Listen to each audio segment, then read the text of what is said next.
Pertanyaan mengapa perempuan Kristen tidak berhijab sering muncul, terutama ketika orang membaca Alkitab Perjanjian Lama dan menemukan bahwa penutup kepala adalah praktik yang dikenal, bahkan dianggap wajar dalam kehidupan umat Allah pada masa itu.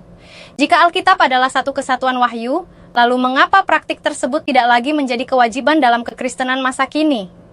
Untuk menjawabnya, kita perlu memahami konteks sejarah, budaya, dan perkembangan wahyu Allah dari Perjanjian Lama menuju Perjanjian Baru.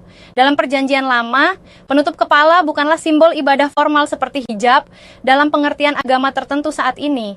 Penutup kepala lebih berkaitan dengan budaya Timur Dekat kuno, di mana perempuan, khususnya yang sudah menikah, menutup kepala sebagai tanda kesopanan, kehormatan keluarga, dan status sosial. Ribka misalnya menutup kepalanya ketika bertemu Ishak, Kejadian 24:5. Namun Alkitab tidak pernah memberikan perintah eksplisit dari Tuhan yang mewajibkan semua perempuan Israel untuk berhijab sebagai hukum agama. Yang ada adalah kebiasaan budaya yang hidup berdampingan dengan iman. Selain itu, hukum Taurat dalam Perjanjian Lama memang mengatur banyak aspek lahiriah kehidupan umat Israel, termasuk pakaian, makanan, dan ritual. Semua ini memiliki fungsi pedagogis, mendidik umat tentang kekudusan, keterpisahan dari bangsa lain, dan ketaatan kepada Allah. Namun hukum-hukum tersebut bersifat sementara dan kontekstual, menunjuk kepada sesuatu yang lebih dalam, yaitu kekudusan hati. Perubahan besar terjadi ketika kita masuk ke dalam Perjanjian Baru. Dalam Yesus Kristus, fokus iman tidak lagi terletak pada simbol-simbol lahiriah, melainkan pada pembaruan batin. Yesus sendiri berulang kali menegur orang-orang Farisi yang sangat taat secara lahiriah, tetapi hatinya jauh dari Allah. Ia menegaskan bahwa yang menajiskan manusia bukanlah apa yang di luar, melainkan apa yang keluar dari hati. Rasul Paulus juga menyinggung soal penutup kepala dalam 1 Korintus 11.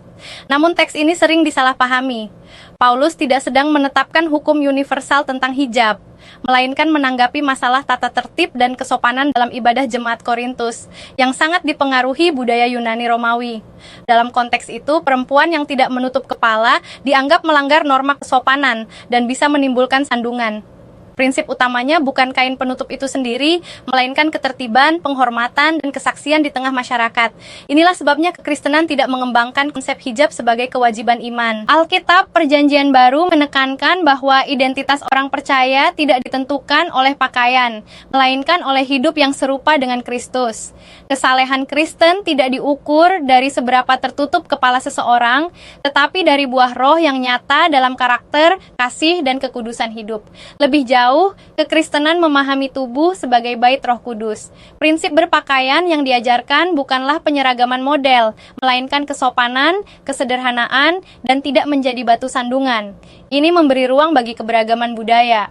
Perempuan Kristen di Timur Tengah, Afrika, atau Asia dapat berpakaian berbeda-beda tanpa kehilangan iman mereka, karena iman Kristen tidak diikat oleh satu simbol pakaian tertentu. Dengan demikian, ketika orang Kristen tidak berhijab, itu bukan karena menolak Alkitab atau mengabaikan Perjanjian Lama, melainkan karena memahami bahwa praktik penutup kepala dalam Alkitab bersifat budaya dan tidak dijadikan hukum rohani yang mengikat semua zaman.